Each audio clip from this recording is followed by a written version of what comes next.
북저널리즘 위크엔드 시작합니다. 안녕하세요. MC 김혜림 에디터입니다. 네, 북저널리즘 신아람입니다.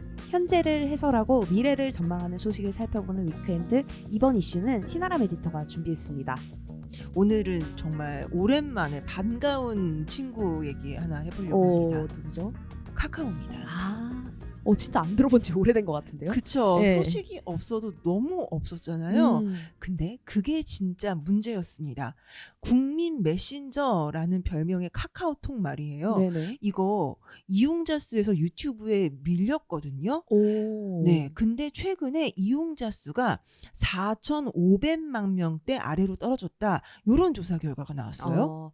전 되게 양가적인 게 네. 우리나라 인구가 5천만 명이잖아요. 그쵸. 그 중에 4,500만 명 쓰면 다 쓰는 거 아니야 싶기도 하고, 또 근데 한편으로는 안 쓰는 사람 없으니까. 그쵸. 예. 이게요, 그렇게 생각하면은 5천만 명 중에 4,500만 명 쓰면은 뭐 신생아 제외하고는 다 쓰는 거 아니냐, 네. 이렇게 생각할 수도 있는데 해외에도 깔려 있잖아요. 그러네. 그리고 저만 해도 휴대폰이 이제 업무상의 이유로 2개잖아요. 네. 2개 각각 깔려 있거든요. 저 같은 사람이 적지 않을 거고요. 그리고 무엇보다 이 4,500만 명대 이하로 떨어진 게 2022년 5월 이후 22개월 만에 처음이라고 해요. 그러니까 1년 전인 4월에 비해서는, 그러니까 2023년 4월이 되겠죠. 그때에 비해서는 무려 210만 명이나 줄었다는 겁니다. 갑자기? 네.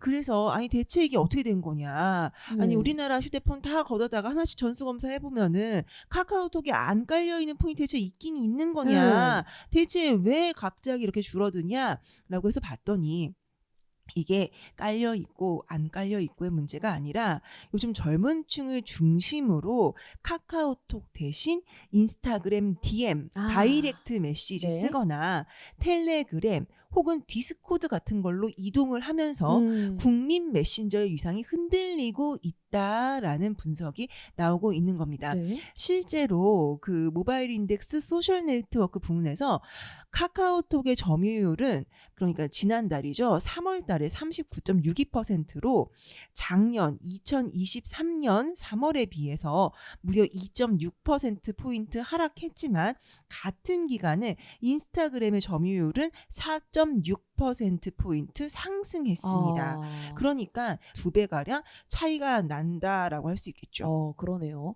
사실 제 동생이 굉장한 Z세대 그 자체거든요. 그래요? 네. 동생이 하는 걸 보면 네. 카톡 안 키더라고요. 그쵸. 읽지도 않아요. 네, 저도 사실은 이제 인턴분하고 일을 할 때 제가 이제 예전에는 굉장히 좀 다급하게 근무 시간 중에는 아주 시급하게 늘상 이제 연결이 되어 있어야 되는 그런 이제 직종이 있었는데, 그때 인턴분들이 카카오톡에 알람을 켜놓지를 않고 있어서 그러니까요. 일이 어그러지거나 그래서 이러면 안 됩니다. 카톡 알람을 켜시고 요거는 이제 업무 중에는 적어도 그때 반응을 해주셔야 됩니다. 라고 했더니 카톡 알람 키는 법을 모르거나. 진짜다.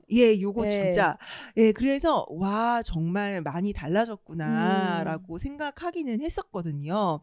그래서 한국언론진흥재단 조사에 따르면요, 인스타그램 이용 경험이 있는 10대 청소년의 비율은 2022년, 그러니까 벌써 2년 전이죠. 네. 그때도 이미 80%를 넘었습니다. 그리고 같은 기간에 인스타그램 DM을 이용한 비율은 20%에서 52.3%로 늘어났어요. 그러니까 이제 절반 이상은 DM 쓴다, 이 얘기입니다.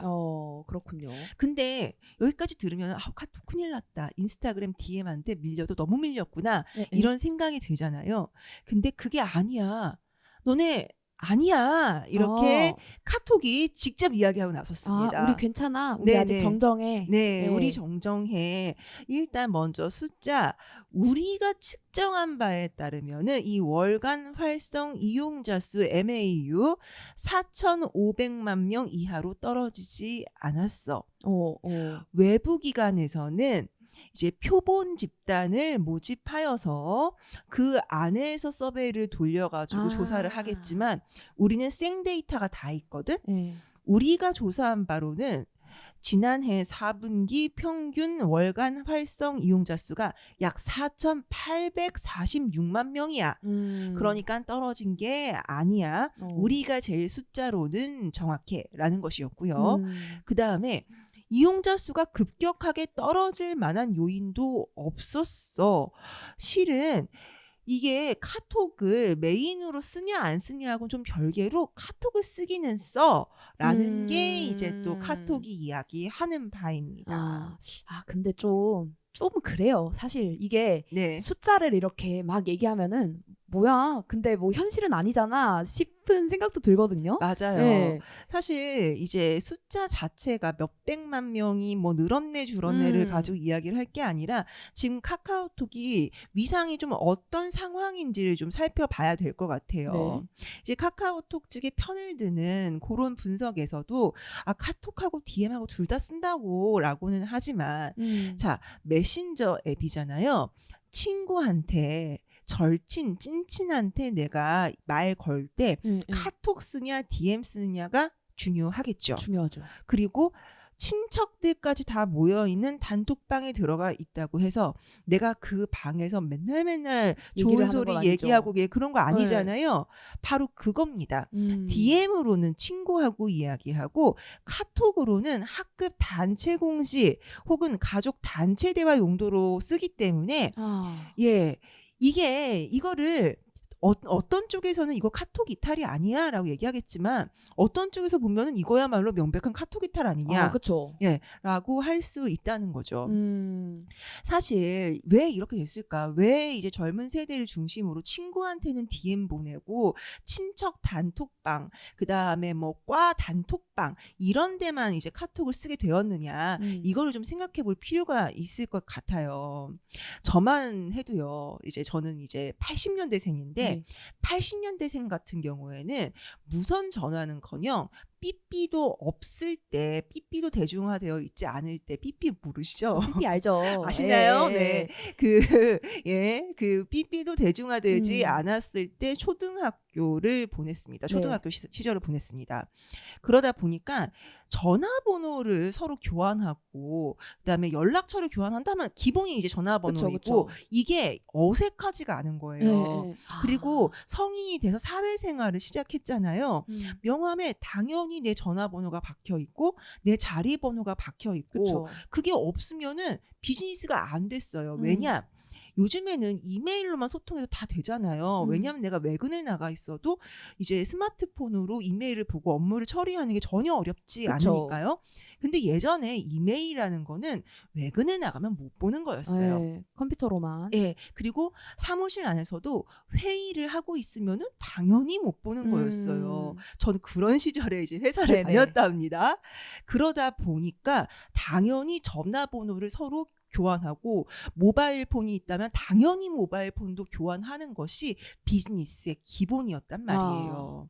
그런데 그러던 이제 시대를 지나서 스마트폰이라는 게 대중화되고 또 우리나라에서는 특히나 이 카카오톡이 모든 폰에 깔리게 됐잖아요. 그러니까 문제가 생긴 거예요. 전화번호가 있으면 카톡에 다 뜨네? 그쵸. 맞아요.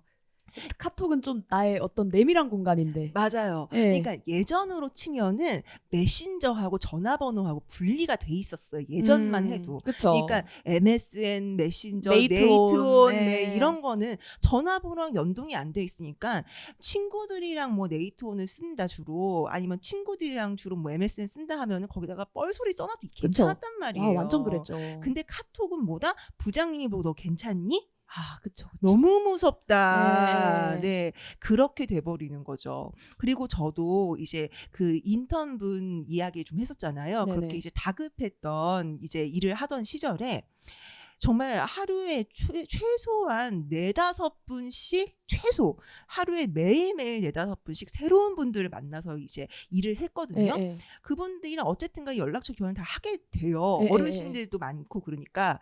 그러면은 점점 내 카톡에 모르는 사람 얼굴이 계속 맞아. 뜬다. 무거워진. 너무 무거워지는 거예요. 그러다 보니까 카카오톡을 메신저가 아니라 일종의 문자 대용 아니면 비즈니스용 뭔가 이런 걸로 맞아요, 쓰게 맞아요. 된다는 거죠. 맞아요. 그런데 우리가 최근 마이크로 트렌드 중에 하나로 짚었던 게 느슨한 관계잖아요. 그쵸. 예. 아니 그렇게 얽매이는 관계 사실 부담스럽고 피곤하잖아요. 예. 그리고 지금 저희 때하고 그다음에 이제 2000년대생들하고는 기본적으로 관계에 대한 정의도 다르고요. 그쵸. 그러다 보니까 이 카카오톡이라는 메신저가 정말로 약간 전화번호를 주고받는 사이. 요즘에는 전화번호 잘 안 주고받는다고 하잖아요. 네네. 예. 그러니까 전화번호를 주고받는 공식적인 사이, 뭐 어르신들하고의 관계 이런 데서만 쓰이게 되는 걸로 이제 귀결이 되더라. 뭐 이런 결론이 나는 거죠. 그래서 이제 카카오톡이 이래선 안 되겠다. 우리도 변화를 하겠다라면서 2022년 컨퍼런스 콜에서 카카오톡이 친밀한 관계부터 느슨한 관계 또는 한 번도 만나보지 못한 비지인까지 다양한 관계의 친구들을 포함하고 있기 때문에 프로필을 자주 업데이트하기 망설여진다는 걸 잘 알고 있습니다. 이런 이용자들을 위해서 신규 콘텐츠 영역을 만들고 이를 원하는 친구 그룹에만 공유하는 기능도 새롭게 선보이는 등 뭔가 편하게 쓰실 수 있도록 업데이트 하겠습니다. 라고 했어요. 됐나요? 이 뭐 변화 같은 거 느끼셨나요? 변화요? 네. 그 멀티 프로필? 맞아요. 멀티 프로필도 있었고요. 그리고 또 하나 있는데 뭐죠? 카톡 프로필 공감 스티커. 뭔가 얼핏 보고 누가 쓰나 싶었던 생각을 했던 것 같아요. 이거 누가 쓰나? 네네. 네. 이게 이것 때문에 안 쓸 카톡을 쓰진 않잖아요. 그쵸. 네. 그리고 또 메신저라는 게 특성이 있잖아요. 이 특성이 있는데 이거를 마치 페이스북이나 인스타그램처럼 맞아요. 그렇게 만든다라는 게 정말 맞는 방향이었나 좀 질문을 하게 돼요. 네. 이러다 보니까 제가 이제 2021년에 모 매체에 실렸던 재미있는 어떤 이제 왜곡 글을, 그러니까 왜고라고 하면은 외부의 이제 전문가분이 써주신 글을 하나 이제 읽고 그때는 반신반의했고 지금도 반신반의 하지만 없는 얘기는 아닌 것 같아서 자, 왜 젊은 세대가 카카오톡으로부터 멀어지는가? 네. 중학교쯤 들어갈 때 되면은 엄마 아빠의 관리에서 벗어나서 친구들과 모두가 겪는 시기가 있죠. 친구들과 소통하고 싶다. 그러면은 카톡 버리고 이제 카톡 계정 엄마 아빠 다 보니까 카톡 버리고 페이스북 메신저 같은 데로 들어간다. 인스타그램 이런 데로. 네, 그러다 고등학교 올라가면 페이스북 버리고 인스타그램으로 옮겨간다. 그러다가 요즘에는 디스코드 쓴다. 완전히. 예. 어머니는 접근도 할 수 없는 그곳으로. 우리 엄마는 디스코드가 뭔 코드인지도 모르니까. 예. 그렇게 된다는 거예요. 물론 페이스북 중학생 여러분들 쓰시나요? 그거 잘 모르겠는데 뭐 이런 생각은 들기는 하지만 그 글이 이야기하고자 했던 바는 좀 알겠다. 무슨 말인지는 알겠다라는 거죠. 맞아요. 그러니까 이게 그 카카오톡은 소셜미디어이길 원했지만 실은 카카오톡은 전화번호랑 연동되는 순간부터 기본적으로 메신저, 문자에 가까운 아주 공식적인 메신저였고 근데 관계의 정의가 변해가면서 그러한 굉장히 무거운 관계를 요구하는 메신저가 조금 뭐라고 해야 되나 좀 심리적으로 멀어질 수밖에 없었다. 뭐 그렇게 좀 분석할 수가 있겠네요. 맞아요. 아니 사실 생각해보면 옛날에는 관계라는 거가 갖는 무게도 달랐던 것 같거든요. 맞아요. 왜냐하면 친구 사귀기가 되게 어려웠거든요. 맞아요. 그래가지고 뭐 어디 같은 반이면은 이제 아는 사람이고 친구고 했었는데 요즘에는 하도 이제 얇고 넓게 만나는 사람들이 많으니까 저도 네. 얼굴도 모르는 친구 엄청 많습니다. 그쵸. 친구는 아니지만 친구인. 예. 네. 그래서 저는 한 번 만나고 두 번 만날 사이면 사실 사실 전화번호를 알려준다는 것 자체도 그 사람이 부담스럽게 느낄 수 있기 때문에. 또 그렇게 예, 생각하시는군요. 그래서 네네. 인스타를 그냥 공유하는 것이 오히려 더 서로에게 예의다 이런 식으로까지 느껴지는데. 그게 그렇다니까요. 네. 정말 이렇게 좀 관계라는 게 되게 급격하게 변했는데 네. 카카오톡은 그에 비해서 좀 느렸네요, 사실. 네, 맞아요. 예. 그러니까 노선을 좀 불분명하게 한 상태로 뭘 제대로 이루지 못한 채로 이대로 온 맞아요. 거죠. 맞아요. 카카오 스토리 이런 것도 네, 있었잖아요. 맞아요. 예. 카카오 스토리 분리했잖아요. 그래서 그쵸. 또 이게 참 그래요. 예. 이게 우리나라의 양대 포털이라고 하죠. 네이버, 카카오 두 빅테크가 우리나라의 굉장히 자랑이기는 해요. 그러니까 네네. 물론 이 두 회사를 둘러싼 잡음도 많고 우리가 지적할 부분도 분명히 있지만 그쵸. 아니 세상에 어느 나라에 미국 말고 어느 나라에 이 정도 되는 자기 나라 빅테크가 있어요. 그쵸. 이거는 사실 우리나라로서는 굉장히 유리하다라고 할 수 있을 텐데 근데 사실 그 둘 중에 양강구도를 이뤘던 그 둘 중에 카카오가 사실 요즘에 네이버한테 그래서 많이 밀린다는 얘기가 나옵니다. 검색 시장 구글한테 많이 뺏기긴 했지만 어쨌든 간에 한글 검색 네이버로 하긴 하잖아요. 하죠. 근데 메신저는 카카오톡에서 지금 젊은 세대 중심으로 DM 쪽으로 많이 넘어가다 보니까 좀 힘들어지고 있다라는 얘기가 나옴과 동시에 네이버는 또 AI에 또 투자를 많이 해서 예. 일정 정도 이상의 성과를 내고 있다라고 꾸준히 이야기가 나오고 있는데 카카오는 뭔가 소식은 들리는데 뜨문뜨문하고 그 실체가 구체적이지가 않다라는 얘기도 나오는 거예요. 네네. 그래서 좀 카카오톡과 함께 요즘 카카오가 전반적으로 좀 부진하다라는 평가가 나오고 있어서 많이 좀 안타깝습니다. 그렇군요. 아니 또 네이버는 또 뭐 새로운 소식이 들리던데. 아니 이제 또 AI 세계 안에서는 지금 예. 무슨 춘추전국 시대 마냥 내가 그쵸. 짱이다 아니다 네가 짱이다 뭐 예. 이러고 있잖아요. 자 모바일 시대의 주도권을 놓쳤던 CPU의 한때 대명사 인텔. 인텔. 예, 인텔이 사실은 데스크탑 컴퓨터, 노트북 컴퓨터 시절까지는 인텔이 꽉 잡았죠. 그런데 모바일 쪽으로 들어오면서 모바일 칩셋 시장에서는 인텔이 주도권을 주지 못했거든요. 그리고 다시 AI 시대가 왔잖아요. 인텔이 우리는 늘 왕이었어. 잠깐 쉬었지만 AI 시대도 우리 왕 할 거야. 여긴 놓치지 않겠어. 네, 그렇죠. 아니 근데 지금 엔비디아가 이미 자기가 그쵸. 왕 하고 있잖아요. 예. 그러다 보니까 인텔도 우리 왕 할 거야 계속 이라고만 얘기하고 있을 수는 없다. 그래서 지금 손 잡을 수 있는 사람들이랑 잡고 있는데 일단 엔비디아의 그 GPU에 해당하는 이제 그 칩 가우디 3를 얼마 전에 네. 공개를 했어요. 네네. 근데 엔비디아가 대단한 게 칩만 있는 게 아니라 일종의 뭐라고 해야 되나요? 그 AI를 구동시키기 위한 소프트웨어가 있어요. 쿠다라고. 그게 진짜 경쟁력이거든요. 네. 그러니까 엔비디아 칩 쓰고 쿠다 쓰면은 이제 엔비디아 생태계 밖으로 못 나가는 거예요. 근데 그 소프트웨어까지 있어야 되는 거잖아요. 네. 그래서 그 소프트웨어 부분에서 파트너를 찾고 있는데 인텔이 네이버하고 지금 손을 잡는다. 네, 그래서 팻 겔싱어 인텔 최고 경영자가 네이버는 아시아에서 엄청난 AI 모델을 구축한 대단한 회사라고 소개를 했고요. 이제 그 네이버의 최수연 대표도 인텔과의 협업이 어느 때보다 중요해졌다라고 화답했죠. 사실 네이버도 AI를 열심히 개발을 하고 어느 정도 성과를 냈지만 그렇다고 우리가 지금 챗GPT 쓰고 있지 AI의 그 그쵸. 클로바를 쓰고 있지 않잖아요. 예. 그러다 보니까 양사가 이 가우디 3라는 요 칩셋을 토대로 작동하는 소프트웨어 생태계 구축에 같이 나서기로 한 거예요.